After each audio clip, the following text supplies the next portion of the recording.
Hello, my friends. Bob Koshik Nano here from HazMat One Consultants, and welcome to another episode of Spotlight. I'm honored today. I got to say, I almost have the goose pimples. You jerk. I I am here with one of my very good bestest friends in the whole wide world, Mr. Bobby Salvation of the HazMat guys, and recently retired FDNY specialist HazMat number one. And you can tell Yeah. he's retired because he's got a kick-ass mustache and beard going on. Oh yeah. This How, thing is dude, that's sick. full. Oh my god, it's sick. How are you, my friend? I'm doing great. I'm doing great. I'm very happy to be here. Thank you for inviting me on. Lifelong goal, to be honest. And Stop, you're killing me. no, it's great. I think this is a great medium to get onto, and you guys are doing great. So Well, you guys love are it. doing great. Let's talk about your retirement. How are you digging that so far? I think we had a conversation where I portrayed some kind of thing that I'm busier now than ever. Have you Oh found the my same god. thing? Oh my God. It's yeah, I gave up because we're amongst friends. I gave up the only job that I did all my other jobs at. So I'm doing now it on my own time, and I was a big proponent of straight time is for suckers. And so here I am doing all this work like a chump on my own time. It's not a good idea. It wasn't good. I But it's yeah. funny because I think I got more shit accomplished at the firehouse. Oh, yeah, yeah, absolutely. Once all the work was done, I was able to kind of focus and then you'd have the eventual new guy coming in and asking question, which I was a stickler where every single time anybody had a question about anything, it would everything that I was doing was on the side, focused on them until they were completely satisfied, and then I'd come back because I didn't never wanted to be that guy that was like, oh, he's got all this stuff he's got to do, and he never has time to talk about work. I was not that guy. I hated that guy. If anybody else was doing that around me, they were gonna get a punch in the nose. So I didn't like that. Oh, So awesome, awesome. Um, yeah, so what we're going to talk about today is yeah, FDNY's hazmat. We're not going to go to like super uber OPSEC security kind of stuff, but just general how you guys do things, some of the yeah. pieces of equipment you guys have, and stuff like that. But before we jump into that, what do you think were the most typical calls you guys ran? Oh my God. All right. So when in 1984, when we started up Hazmat One, um, the original thing was there was a lot of just, minor spills, drums left in the yards because at that time, there was no cameras. You can do whatever the hell you wanted. Like you could drop a drum off on a corner in Manhattan and nobody would see anything. And I'm going to say in the last 15, 20 years, the number one call we had was, a petrochemical spill or problem, like, saddle tanks hit or cars with gas tanks. It was incredible how much we did. We probably did uh, 8 to 10, maybe 15 a week. We Wow. would have one of those. So we got very good at pumping, flammable liquids in and out of things. We got incredibly good. I mean, like there were people that would come through our company, like bosses, and they would be like, when you guys jump off the rig for a saddle tank or a car leaking gas, it's like a NASCAR crew. Like, because everybody knew, okay, Bob's getting the hoses, and Frank's getting the pump, and Joe's getting the drums, and this guy's gonna get under the thing, and we need one bag of speed dry, two salvage bags. We need that kit, this kit, and it was like everything was built together. And I will say, I got out just in time. Batteries became everything. It Yes. was insane. Like we went from a battery a year to it was multiple a day when I Yeah. left. And Yeah, now that's they're doing crazy. like 5 a day. That's just crazy. Yeah, that's and we've talked about it on the roundtable a few times. Yeah. That's out of control. Out of control. Yeah. It's crazy. So I'm going to ask you a little question about these drums. Did you ever find a body in any of them? I mean, it is New York after all. No. Well, no, not personally. I found bodies in back of cars that were on fire. Uh, but um I do know of a story that was in the local vicinity where people were dropping off drums and over a series of month or two, they figured out that this wasn't waste oil. They were packing bodies to the bottom in water, and they would put an inch or two or three of waste oil on top, and then just leave it. And people were like, "Oh, it's just waste Just oil," and they oil. would take it to the dump, but it was dead people I, inside. I So, only bring I only bring that because one of our good friends had the hurricane incident in the southwest part of my state, and one of the drums that floated up had a body in it. So that's ah, it was, yeah, something. So all right, without further ado, let's go to some picks. yeah, this is actually the most current patch. Oh, cool. Yeah, so did go through a couple different iterations. Yeah, so that's our firehouse. It was built in, I want to say 1903. It is, I hate to say it because I'm going to get a little bit of a lumping from the city, but it is positively falling apart. Really? If you go to the apparatus floor where we park the rigs, and you splash a 5-gallon spackle bucket of water, it instantly disappears because it goes right to the basement. Holy shit. Yeah, it's like Swiss cheese. Like, so if you had a picture of the basement, it is held up by lolly columns and steel I-beams that are actually on the track of where the rig's tires go. Oh my Eh, god. yeah, so um and they, there was the rumor, how it is in the firehouse. It was the rumor that, the city was renting these lolly columns per day, and they were a temporary thing. And I got into the firehouse in Christmas of '01, and they were there the entire time I was there. Jeez. So if that was a true story, somebody was putting multiple kids through college on this firehouse alone. Um, but it's in a great spot. It was actually, the firehouse is in one of the, I will say, one of the most unique spots, because off to the right of that, you see the one-way sign that's on the leaning Right. telephone pole over there. Yep. If you carried that way for the arrow, there is the Long Island Expressway, which is a huge thoroughfare, and this allowed HazMat One to get to Midtown Manhattan, Eastern Queens, Brooklyn, or the Bronx, all within minutes. Wow. So the location of the firehouse is probably the geographical center of the city.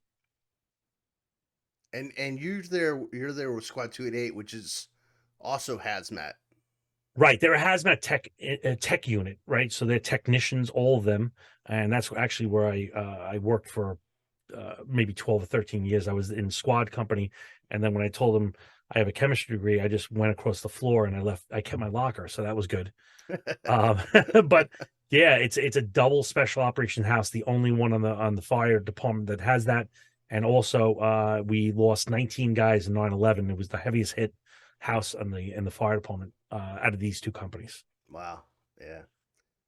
Uh, So so with the squads, because there's yes, five of them, six of them there's now. now eight. Eight. Okay. There's now eight. They added squad 8 in Staten Island. Oh, that's right. That's right. So what, as far as the hazmat role, since we've got the squad picture up here, what is their role? What's their function?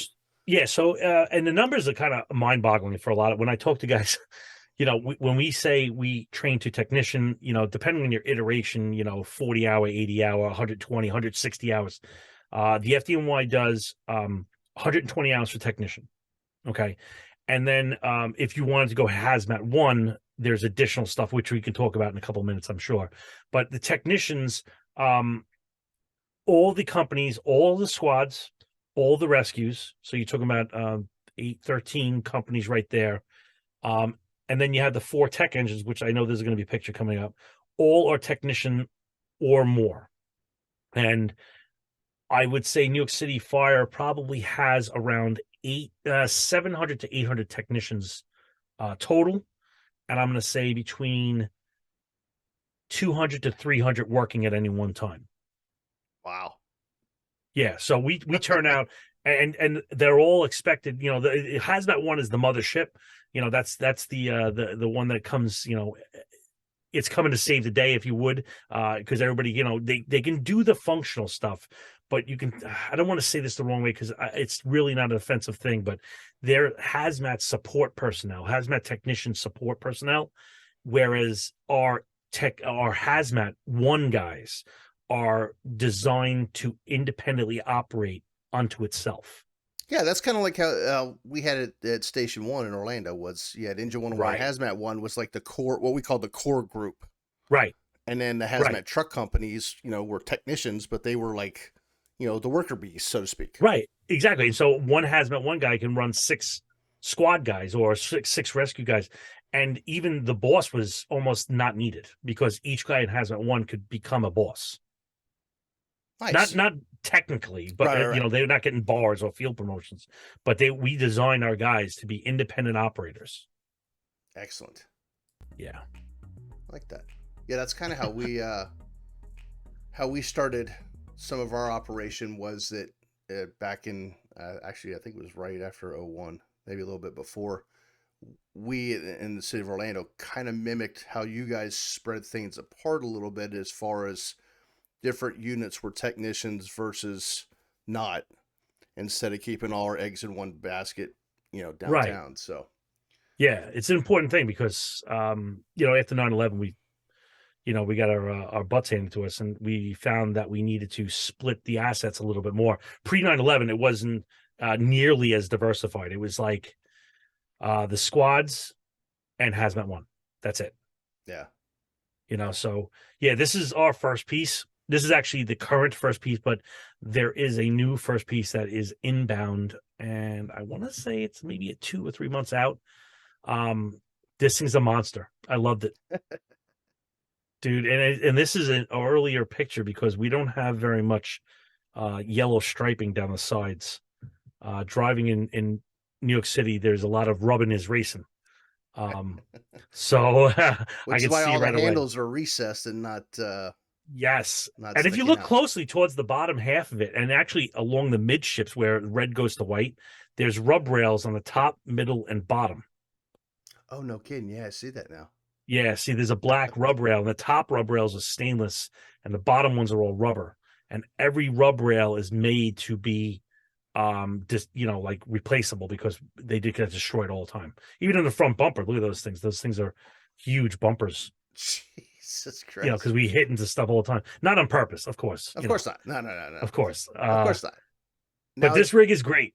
It carries so, and I know this picture's coming up, but two guys in the front is the chauffeur. We call him the chauffeur. Some people call them engineers, and then the boss, and then everything where it gets tall is all where the guys sit. And this rig carries 6 guys at all times. nice.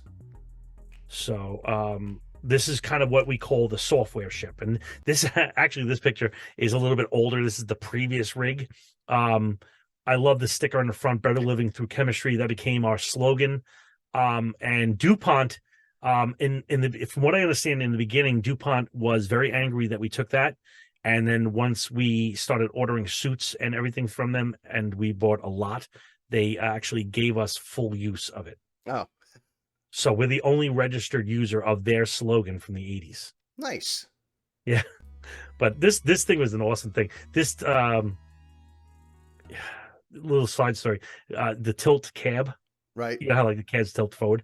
Well, I cannot tell you how many times we've blown out the windshields on these things because Oh my somebody God, forgot their yes. helmet and then it just falls and it just cracks it. In hazmat, our older hazmat one. Now we've got a monster with one guy on it. Yes, Yeah. that's right. I said one guy Yeah. on it, but that's a story for another day. There's signs all over the thing, secure this, secure whatever, and Oh everybody yeah. would always forget the damn headset. And it was a split tilt cab, so that you didn't have to move all the crap from the office. So it literally split right where the office would start, and everybody would forget about the headset, and we cracked a bunch of windows. Yeah, Yeah. common thing there. So now it says specialist above that door there. I think that's what kind of you were Yeah. alluding to before. Yeah. So, all right. So in New York City, and again, this is where we kind of, a lot of places like, for example, California and even OSHA and NFPA, they recognize specialists, but there's no true specialist class. As far as I know, California does a 2-week class and then you get your spec. However, that requires you to literally be present. Like you can sit in the back, and yes, you have to do demonstrations and you have to take a test and da, but you can really kind of flag it and still get your spec level, which is their pinnacle. It's the top. In New York City, we went way beyond that. When you come out of technician school and you get assigned to HazMat 1, you have 18 months to become a specialist. And what that entails is you have to go to the 6 major schools in the United States. That's going to be Highway and Rail in Socorro, New Mexico. I'm sorry, Pueblo, Colorado. You go to BOM in Socorro, New Mexico. You go to Anniston, Alabama for Live Agent. You go to Mercury, Nevada for RAD. And then you go 2 weeks to the National Fire Academy for chemistry, advanced chemistry. I'm sorry, chemistry for hazardous materials. And then when you get that, then you start your book. And your book is 110 proficiencies that you must demonstrate insane depth to. When I say insane depth, I'm talking about, let's say, like an electrochemical sensor. You will spend legitimately 2 weeks researching just electrochemical sensors to stand in front of 7 specialists that all have the answers. You're not allowed to use presentation. You're not allowed to use notes. Everything's over the top of your head. And you're going to give us a presentation on it. And then we're going to ask you lots of questions. And when I first came over, I was a little bit like, who the hell are these guys to be asking? Not saying, you know, like, who are these guys to do it? But, I was kind of like, why is this necessary? And the senior guy said, he goes, when we send, when you're on the rig and all of us are downrange doing things, and the chief of department comes to you and says, what are they doing? You can't be shell shocked. You have to know with depth what they're doing Yeah, none and of this. translate it. Yeah. Yeah. So it takes seriously 18 months. And so at the end of the thing, we sat down with pen and paper. And for us to get specialist, it is between 3,000 and 4,000 hours on top of technician to get specialist. And there's only 15 of us in New York City. Holy shit. Yeah, so if you're a specialist, you are like the top of the food chain. Like they don't let you really out to go work in other companies. You have too much invested. Yeah, for us So it's just 160-hour hazmat tech, and that's it. I mean, yeah, in Florida. So, yeah, and but then it's a lot. I'm gonna say not a lot of guys get it. It's very hard, and that's just the other side. And on the outside of this rig, and even the one before, I didn't really say anything, but the outside of the rig is like the screws and the solutions, the stuff that we don't need while we're rolling. That's the key part of that thing. So on both sides of the first piece is the stuff like the screws, the drum patches, the homatros, pumps and uh, whatever. pumps, EMS stuff. That kind of stuff stays on the outside of the rig. And I think the next picture is the Wait, did inside. you just say EMS stuff? Yeah, we have to because we get paid for it. Yeah, it's It's in a probably just an Ziploc. AED or something, Yeah, right? yeah, it's just an IOU. That's all it is. No, but this is the inside of our first piece. So we have a walkway. It goes out the back. The doors in the back are always closed because it is incredibly dusty when you're riding around. Like the rescue companies ride around with the doors open, and that's cool. But we have meters and sensors and stuff, and Right. it's sensitive to that, so we keep the door closed. But you can see on the left side there's a ton of meters. So there's 3 compartments there. Compartment 1 is all primary meters. There's probably a dozen 4 gases in there. There's mercury, there's refrigerants, there's radiation, there's tons of meters in there for zone establishment. The second one is our advanced metering, like FDNY, Raman, GCMS, mass spectroscopy. That's a heavy one in there. And then on the right side, you'll see all the suits, and the boots are underneath the bench. So if we're rolling into something, we can get all our meters, all our suits on the roll in case, because if the technician is saying we're getting suited up, I'm not going to come in there and be like, well, wait for me to say it. Like if 5 guys are saying people are falling over, then I'm going to listen to them and get in the suit. Right. So we have the luxury of getting dressed on the roll. Well, and you guys, our new hazmat truck we just got is a walkthrough like this as well, which made another unit in my department very jealous because for ISO points they had to have a pump and some other stuff, but we'll talk about that Yes. another day. But at any rate, it does bring you to the fact that you can get dressed, like you said, on the roll, and then with that weather, you guys get that white stuff, and it's Yeah, really yeah, cold, yeah. we get this wet stuff, and it's I've heard almost about like a that. hurricane every month from May till Oh, September. it's So terrible. it is good to have the guys get dressed in an environment. Plus, honestly, that's where you're going to start going over the plan Right, while right, you're rolling. exactly. Yeah, and we have a lot of little things that you can't really see here, like everybody's sizes are on a laminated card. So if Bob Yes. is getting dressed, I don't have to go and ask you what glove, what suit, what boot, what. I just go to the chart. Yeah, and dude, You know, I've preached that for our department for years that we have what's called a hazmat roster. So when you look right, at it in the morning, it tells you who's on duty on whether it's one of the hazmat truck companies, 101 Hazmat One, or whatever. And you should be able to, if they have the sheet now. I don't know. I've been gone for a while. That says, like you said, so and so wears this, and this, and it's ready to right, go. Plus, each hazmat tech that's assigned to an actual rig, whether it's like Tower 9 or Hazmat 1, has a little jump bag with a Nomex jumpsuit and some pieces, parts that they can, start getting if they float out somewhere someday. So, right. that kind of thing. So, but at I any love it. rate, yeah, you know. And then coming up next, we have The Office. Yeah, so this is now you look you've from the previous picture you've just turned 180 degrees and now you're looking forward. And this is what a real working office complete with the little pretzels down by the bottom left of the chair. Um but this is the comm center. All the books are up in the front. We have a TV in the back with Dish Network, which never works. Um because we were, hey, what if we have to know about the news or things that are happening? Right. We have a mobile terminal off to the left. You can kind of see the blue screen hanging over there. Every radio on the planet is in this thing just in case, and most of them are off because they go off nonstop. And this is where the resource or tech ref or whatever you want to call them is sitting to the left. And then our decon one guy is sitting to the right. And then right behind them, if you were looking directly left or right off of this, there's four people back here. To your left hand and right hand, where you're standing, is where entry one and entry two sit, looking forward. So, yeah, this is the brains. This is the brains of the Alpha. We can talk to anybody here. Coast Guard. We have all types of radios. We can listen to things. But again, you know how chatter is when you Yeah. have, that many units on the road and they're all operating all the time. It's too much, and you got to shut it all off. Now, we had locks on our doors so that the Chiefs couldn't come in. We do have that, but we don't need to really lock the doors. We just will literally tell them you're not invited. Like I have no problem, and I've done it multiple times. So is Mike, where we you're just going to slow down this process. We'll come to you with what you're going to do. Right. I'm not giving you consulting. I'm just going to tell you this is what you're doing because this is the best wolf. Yeah. Trust us. There's a reason why Yeah, they call us yeah. specialists. Yeah. So yeah, it's a Good, good place. good stuff. Now, your Oh, second piece.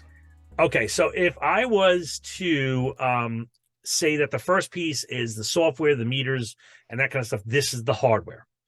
Two guys ride on this, two firefighters ride on this thing. There is a back door for additional four people can sit back there, but we don't use it. That's where we store our gear. And in these compartments is all of the heavy stuff, the pumps, the hoses, the drums, the drills, all that kind of jazz, the airbags and the big bulky stuff that we couldn't fit on the first piece. That's where this thing goes. Right. So this thing is able to, although not very much, able to split and become a second hazmat company if Oh, needed. wow. So we have had times where the first piece, and that's the other thing is this is one of the six companies in New York City that can never ever be out of service. Wow. Yeah. So Yeah, if because you're it. That's it. you're it, there is nobody coming after you. That's why it So says citywide. yes. Yeah, and that's the big thing is like these companies, this one specifically, if the first piece is broken, like the front tire blows out, we will jump everybody onto the second piece and we'll go. Nice. Yeah, so We good. our second piece, if you will, was nicknamed the Boar's Head Truck. because it literally looked like one of the Boar's Head meat truck. And Yes. that's what it was, a two, if I remember right, two-man cab. And we had to take, the 1 ton truck full of shit and put it in a half-ton vehicle. And you just couldn't get all the equipment on there. So when they got the new rig, they were trying to keep the old one, and I don't know if they were successful because I was gone by then. But yeah, it was interesting trying to cram everything from the big truck into the little Volkswagen, Yes. so to speak. But I love it. yeah, good times. But it was also good because if we were busy somewhere else, somebody could bring that to one of our hazmat truck companies Yeah. as equipment, because like you said, it's just carrying equipment, and they could at least start something until we were, one-on-one or hazmat one could free up and move on down the road. Yeah. So, and this one, you can see that there's an above level on top, and again, you can see the rub rails on the left. Dude, that's awesome. I know, you know what? I've seen this picture a gazillion times, and I've never noticed that before. Yeah, those are heavy, like Teflon rubberized things, and they take a beating. Even for all the lights, all the marker lights and stuff, they're all in rubber, so they can snap right back. Because yeah, whatever. Anyway, so the silver thing in the back is where we keep drums. There's a slide out tray there. We carry 285s, 255s, 1, 2, 3, 4, 5, 6 16 gallons. And with the advent of batteries, we started carrying a stack of 5-gallon, like spackle bucket Karnak pails for batteries. Oh wow. Yeah, and then just above that silver compartment, but below the FDNY is another compartment. That is where we carry all of our hoses, and we have, I want to say, about 15 compartments that run all the way to the front of the rig, and they're 18 feet apiece. So our transfer hoses, we got 15 times, let's say 15 times 18. How many feet is that? Let's see. We'll do a little Shit ton. 270 feet of hose Wow. that we have for chemical moving.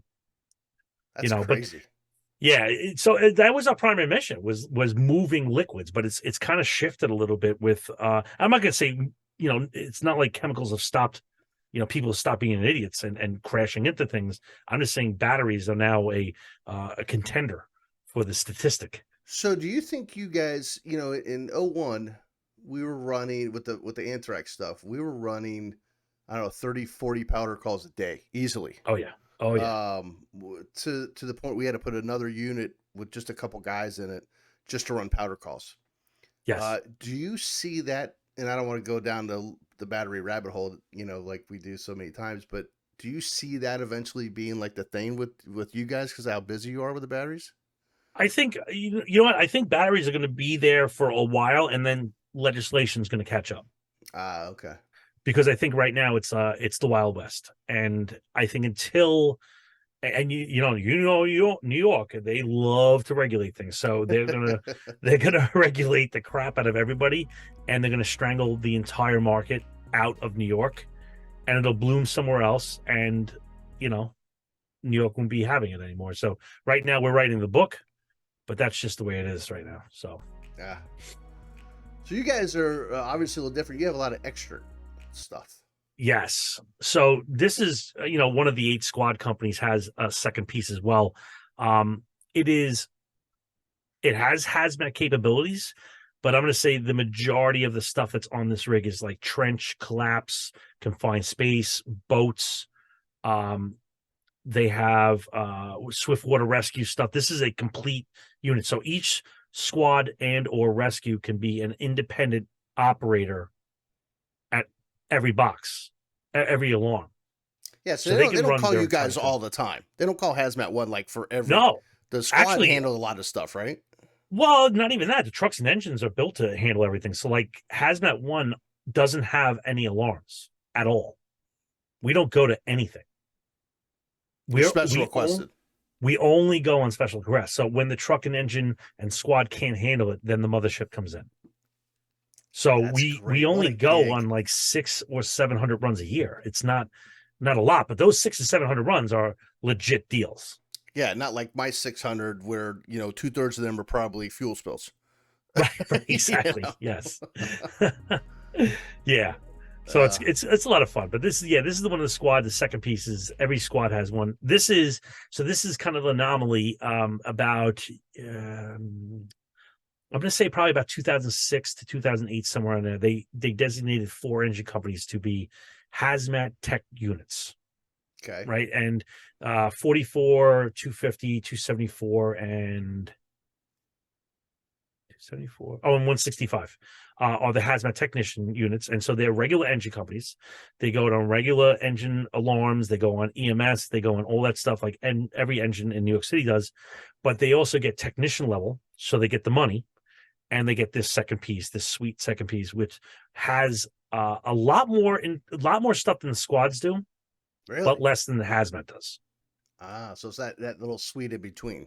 Yeah, and they're I will perfectly everybody you're gonna have a couple guys that are like I ain't doing this crap, but I'm gonna say the vast majority, I'll say 85 to 90% of these guys in these companies are very good. They're into it, and they're masters of both the engine work and the hazmat work. Nice. They're very talented guys. There are a few duds, but I will say the vast majority of them are very good, and I would absolutely work with them. So Well, like on some of our truck companies, we had guys get on the hazmat truck company. They go to hazmat class so they could get on the truck. yeah, That's all they cared about was the truck. Oh, wait, you mean right. I got to put this suit on too? Well, yeah, Yeah, that's what you gotta do. part of the job. Well, these guys, when we're short a guy, like somebody gets hurt or something like that, the guys from these 4 engine companies come and fill in hazmat one. Oh, really? Yeah, so they get a little bit of cross training with us as well. But you don't get the full immersive experience of hazmat one until you're kind of there, like you're Right. assigned to the company. But so they won't get the specialist rating, until then. But this was this has been upgraded since. I think this is a little bit of an older picture, but Yeah, it is. this is our EMS branch has what they call HazTech. And these are specially trained hazardous materials EMTs and medics that go with us on incidents. So if the mothership is going to Staten Island, there's going to be a HazTech unit going with us, and they are able to provide advanced ALS for specifically. They're all technicians for hazmat. And it's for the team members, not patients, right? We Oh, could or allocate them both. to do, yeah. Well, I mean, their main thing is for us. That's their Right. their operation. But we've said, okay, this is kind of a basic one. Go handle some patients, and they do it. They operate under their own branch and everything like that. But extremely talented, like stuff.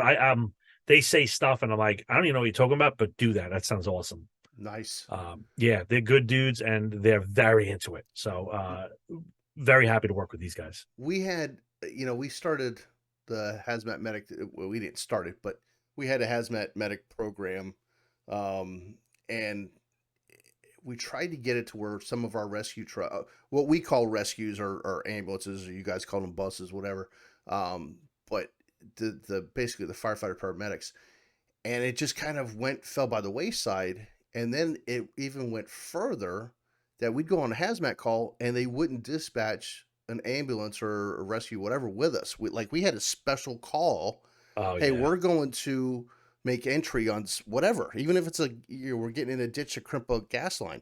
I right. want a rescue truck standing by in case something goes Absolutely. wrong. Don't Yeah. call and then 4 minutes later somebody's taking me to the hospital. Right. you know, Right. Yeah. No, so it's an important thing, and you got to if have them you on scene.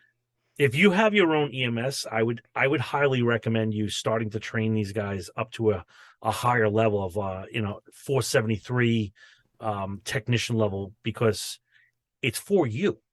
Right. It's not like, oh, just because we want the badge on our shoulder or something like that. It's not that. It's like, this is seriously the ins you put it, you're gonna get the outs on it. Yep. Absolutely. So yeah. Absolutely. And we were fortunate that some of the guys that were on Engine 101 were also paramedics, so they had a Oh, it's lot of them great. had the tox medic background. So, um, but no, Yeah. dude, that was great I mean, that's just, and for everybody watching, that is just a tip, I can tell you, Oh, of tip of the spear. of what they have in the city of New York Fire Department. Oh, I I've could go seen on for some days. yeah, I've seen some pieces of equipment that I was like, "Holy shit, I didn't Yeah, even know that existed." So let me ask you this: what now, and especially now you're retired, yeah. um, what's a piece of advice that a nugget or two that you could give somebody as far as getting on the team? And secondly, for those people looking to either build a team, enhance a team, or purchase equipment, some little tips and tricks maybe that might help Okay. them. Getting on a team, be driven. I've seen a lot of guys. I hear guys go, "Well, I don't have a background in chemistry, or I don't have a background in this."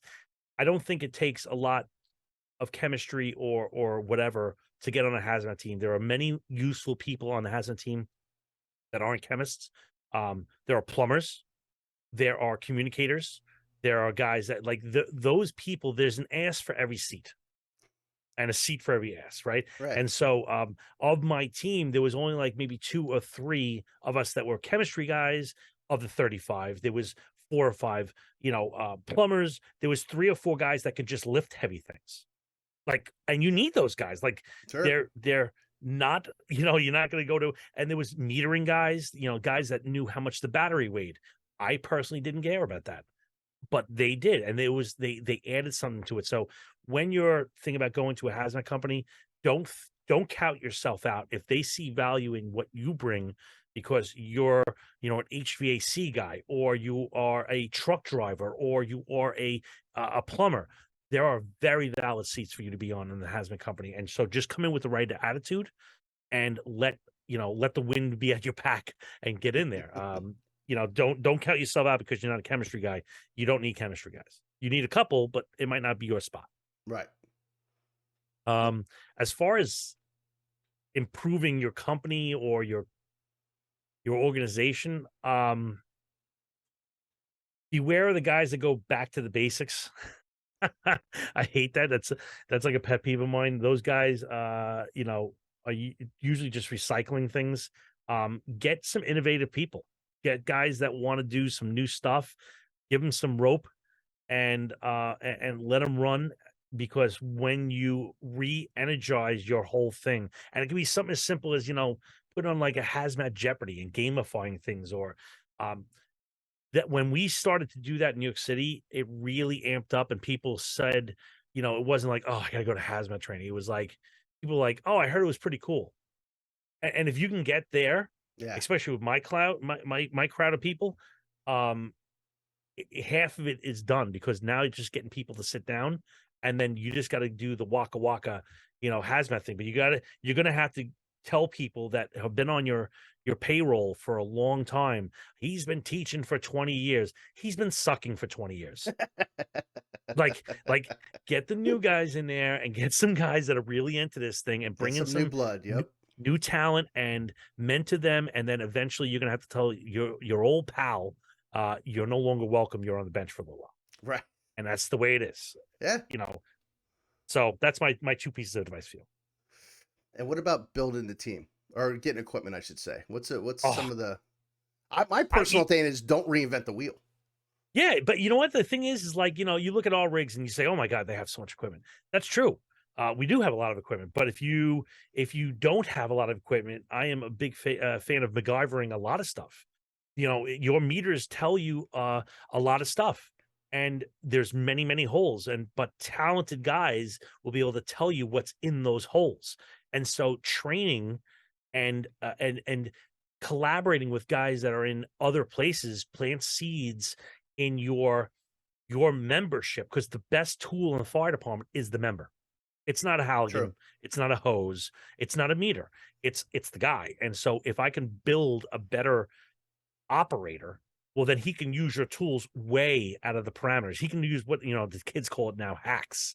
I can show you a meter hack, or I can show you a colorimetric hack. Like simple things, like if you take your KI paper, your oxidizer paper, and it comes back as pink, it's bismuth. If it comes back as yellow, it's picric. If it comes back as Eaton, it's sulfuric. Like that's not in the book. Right. Like those things are passed down experience and stuff like that. So what I would say is, even if you don't have a lot of money for equipment, invest in your manpower. That's the big thing. I like that. I like that a lot. Yeah. So I can't thank you enough. I will Um, have a drink. yeah, well, we'll probably have a couple. Eh, Um, but before we wrap up, I want to thank some of our sponsors. One being the HazMat guys, which you're seeing half of right here. yeah. Mike and Bobby are obviously the HazMat guys. If there is a subject, a whatever on HazMat, I guarantee they have a podcast on it. 300 and what are you Yeah. guys up to now? Three what? 66, I think, today. 366. Do yourself and your team a favor and check it out. They also have a thing called the Hazmat Guys E-University where there's lots of classes. Some more information will be coming out about the new Yes. upgrades with that very soon.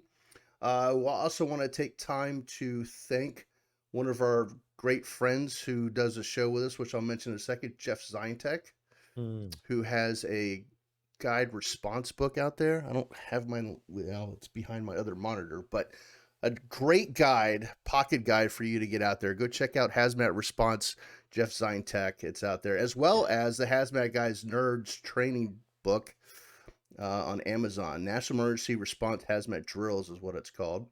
And our good friend Ron Huffman at Responder Training, with over 35 years of training in the propane industry as well as fire service, respondertraining.com. Ron has done a great job with not only his 1-inch flare off kit called the Dragon Slayer, but he does water injection classes around the country.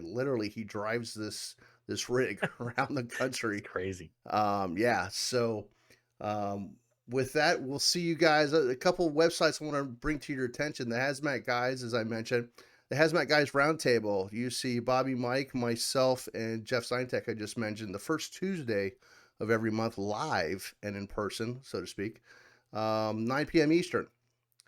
YouTube or the Hazmat Guys Facebook page. You can find it there. Hazmat Group 2, Hazmatter Group, and Common Sense Hazmat. Those are all just great places that you can get information. People have asked questions about suits, meters, whatever. It's not your typical Facebook pages where people are bashing each other. Nobody's got time for that, but it's a good resource for everybody. So with that, Bobby, again, thank you, my friend. I'm sure you're gonna go pour a scotch. I'm gonna go pour a glass of rum and grab a cigar, and Mm. we'll see you guys next Tuesday. Love it.